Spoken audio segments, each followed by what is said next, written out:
मैं काशी विश्वनाथ मंदिर के प्रांगण में मौजूद नंदी बोल रहा हूं।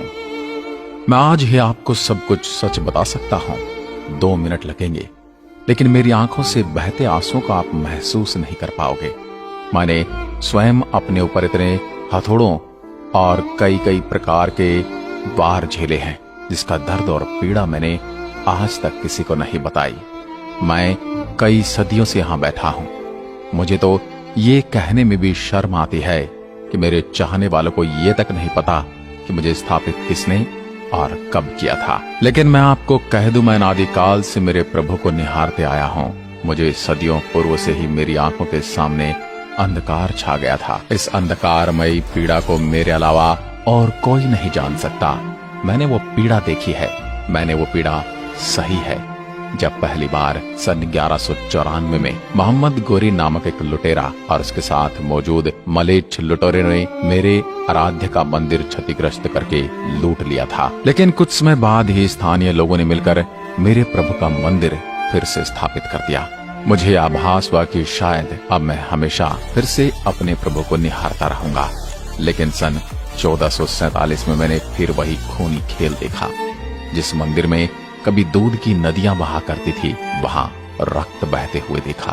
क्योंकि सन 1447 में जौनपुर के सुल्तान मोहम्मद शाह द्वारा तोड़ दिया गया था एक बार फिर से मेरा यह मंदिर, और मूर्ति पूजकों को मार दिया गया। अगर विश्व में कोई पीड़ितों का देश होगा तो सर्वप्रथम मेरे बारे में ही चर्चा होती है। जिस पीड़ा से मैं पीड़ित हूँ, उसके बारे में आज तक कहीं कोई चर्चा मैंने नहीं सुनी। मैं यहीं वीरान भूमि पर बैठे बैठे सारे खूनी खेल को देखता रहा। फिर एक बार मैंने प्रसन्नता का आभास किया जब सन 1585 में राजा टोडरमल जी की सहायता से पंडित नारायण भट्ट जी द्वारा मेरे स्थान पर एक भव्य मंदिर का पुनर्निर्माण किया गया। टोडरमल जी ने मंदिर का पुनर्निर्माण सन 1585 में करवाया था। मैं प्रसन्नता के मारे नाचने लगा था, क्योंकि मैंने पुनः वही वैभव प्राप्त कर लिया था। लेकिन कुछ ही वर्षों में पुनः मेरी इस प्रसन्नता को किसी की नजर लग गई। अमेरिकी इतिहासकार ने अपनी किताब में लिखा था कि आक्रांताओं ने भारत में जो आक्रमण किए, उसका वर्णन कभी किसी ने अच्छे से नहीं किया, वरना भारत में धार्मिक लोगों ने जो यातनाएं झेली हैं, उसका वर्णन करना बड़ा ही मुश्किल हो जाता। एक बार फिर शाहजहां ने सन 1632 में अपना आदेश पारित किया कि मंदिर तोड़ दो, मूर्ति पूजकों का भंजन कर दो, मूर्तियों का विनाश कर दो। फिर क्या था, हजारों हिंदुओं का विनाश कर दिया गया। शाहजहां की सेना का हिंदुओं ने प्रबल विरोध किया। जिस काशी में भजन और कीर्तन होते थे, वहां 1632 में खूनी खेल हो रहा था। मूर्ति पूजकों को मूर्ति पूजा का दंड दिया जा रहा था। जिन पंडितों के हाथों में वेद पुराण थे, उनके हाथ में मैंने त्रिशूल देखे। भारी विरोध के कारण आक्रमणकारी मेन ग्रह को तो नहीं तोड़ पाए, लेकिन काशी में मौजूद अन्य 63 मंदिरों को तोड़ दिया गया। मूर्ति पूजकों को ऐसा दंड मैंने देते हुए कभी न सोचा था। शाहजहां की सेना तो चली गई, लेकिन पीछे जो नरसंहार और पीड़ा का दृश्य मैंने देखा, वह आज भी मेरे हृदय को झकझोर देता है। जैसे तैसे कुछ वर्ष गुजरे और फिर एक अन्य हमलावर औरंगजेब ने 18 अप्रैल 1669 में आदेश पारित किया कि काशी विश्वनाथ का ज्ञानवापी मंदिर तोड़ दो, और फिर से मूर्ति पूजकों के ऊपर आक्रमण हुआ। इनकी राजा से कोई दुश्मनी नहीं थी, परंतु राजा को इनका मूर्ति पूजक होना ही इनका सबसे बड़ा अपराध लगता था। औरंगजेब के इस आदेश की प्रति को आज भी कोलकाता की लाइब्रेरी में सुरक्षित रखा हुआ है। 1669 के इस आक्रमण के बाद पूरी काशी में असंख्य मंदिरों को तोड़ा गया और ज्ञानवापी मंदिर के गर्भगृह का अनादर करके आक्रमणकारियों ने उनके पूजा स्थल बना दिए। हजारों हजार निरीह निर्दोष लोगों का भंजन किया गया। वो दृश्य और पीड़ा सहन करने के लिए मुझे अपनी आंखें बंद कर अंधकार में जीवन की ओर अग्रसर होना पड़ा। फिर 1669 की एक शाम आई। मेरे ही सामने एक प्रति आक्रमणकारियों द्वारा लिखी जा रही थी कि मंदिर तोड़ दिया गया है, मूर्तियों का अनादर किया जा चुका है। ये सूचना बादशाह औरंगजेब को दे दी गई, और इसी समय मेरे सामने ज्ञान पापी परिसर में मस्जिद का निर्माण किया गया। मेरा आराध्य प्रभु का अनादर किया गया। मैं उस हनुमान का आज भी इंतजार करता हूँ, जिन्होंने अपने प्रभु को हर समय मुसीबतों में बचाया। मैं अपनी आंखों के सामने हमेशा से अपने प्रभु के दर्शन करता था, लेकिन अब मेरी आंखों के सामने क्या है वो प्रभु के भक्त सब जानते हैं। कौन कहता है कि सिर्फ प्रभु ही भक्तों को बचाते हैं? रामायण काल में हनुमान जी ने हर समय प्रभु की छाया बनकर उनकी सहायता की थी। मैं आज मेरे प्रभु के चाहने वालों से उसी हनुमान होने की प्रतीक्षा कर रहा हूँ। मंदिर परिसर में मस्जिद बनाए जाने के 125 साल बाद तक कोई ज्ञानवापी परिसर में मंदिर नहीं था, और फिर समय आया 1735 का, और इंदौर की महारानी देवी अहिल्याबाई ने ज्ञानवापी परिसर के पास काशी विश्वनाथ मंदिर का निर्माण कराया।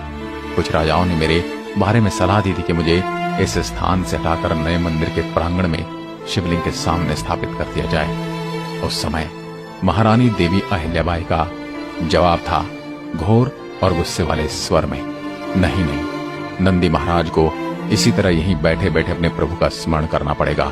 चाहे कितने ही वर्ष बीत जाएं, नंदी महाराज को अंत तक प्रतीक्षा करनी होगी। तो वाक्य आज भी मेरे कान में गूंजता है। कभी कभी मैं टूट जाता हूँ, दिल बैठ जाता है, आंखों से आंसुओं की बूंदें टपकने लगती हैं, परंतु मैं महारानी देवी अहिल्याबाई को वो वाक्य स्मरण कर लेता हूँ। उससे मुझे शक्ति मिलती है और मैं फिर प्रतीक्षा में लीन हो जाता हूँ। मेरे इस परिसर का ये विवाद पहली बार तब गरमाया जब मेरे हिंदू समाज के लोगों को लगा कि उनके साथ कुछ अन्याय हुआ है। तब उन्होंने इस गुम्बद रूपी इमारत को उन्हें सौंपने की पेशकश की।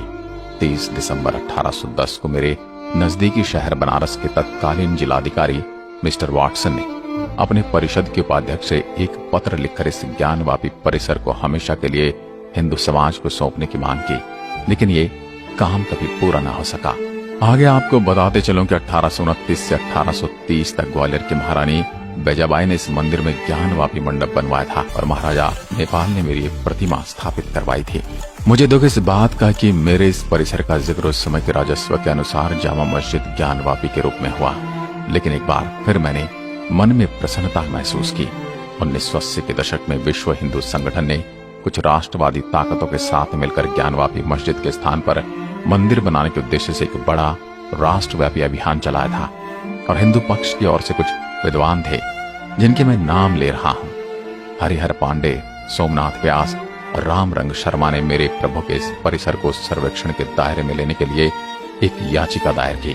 1991 में दायर इस सर्वेक्षण याचिका के खिलाफ उस समय काल के संसद ने उपासना स्थल कानून बना डाला, और इस कानून के अनुसार ये कह दिया कि जो 15 अगस्त 1947 से पहले से अस्तित्व में आए किसी भी समुदाय के धर्मस्थल को दूसरे में नहीं बदला जा सकता। ये सुनकर मुझे बड़ा दुख हुआ। फिर क्या था, इस विवाद के चलते इलाहाबाद हाईकोर्ट ने स्टे लगाकर यथास्थिति रखने का आदेश दे दिया। इस प्रकार से विवाद ऐसे ही चलता रहा और मैं अपने प्रभु का स्मरण सब्र की गंगा में डुबकी लगाकर करता रहा। प्रतीक्षा करते करते समय आया, लेकिन 2021 का, जब आज की कुछ देवी शक्तियों ने संवैधानिक रूप से मेरे लिए न्यायालय में एक प्रार्थना पत्र भेंट किया और तत्कालीन मस्जिद परिसर में स्थित श्रृंगार गौरी की पूजा करने की आज्ञा मांगी और मेरे इस परिसर में वीडियोग्राफी द्वारा सर्वे करने की मांग की, और इन देवियों की इस मांग को आज के पुरातत्व विभाग द्वारा मंजूरी दे दी गई। अब तो मुझे बस उस दिन का इंतजार और उत्सुकता है, उस फैसले की कि यहाँ मेरे प्रभु का ही निवास था और रहेगा, और जब मैं मेरी संस्कृति के अनुसार पूजा पाठ करके चंदन का लेप लगाकर अपने आराध्य के दर्शन कर सकूंगा। आज मुझे मेरे प्रभु के दर्शन की आस बंधी है। आज फिर मेरा हिंदू जनमानस जागा है। आज मेरे साम्राज्य के अंतर्गत एक ऐसे सन्यासी राजा आया है जो मुझे और मेरे प्रभु के आवास को हमेशा के लिए बदल कर रख देगा। मुझे पूर्ण विश्वास है कि सन्यासी राजा मेरे और मेरे मंदिर का पूर्ण रूप से जीर्णोद्धार करेगा।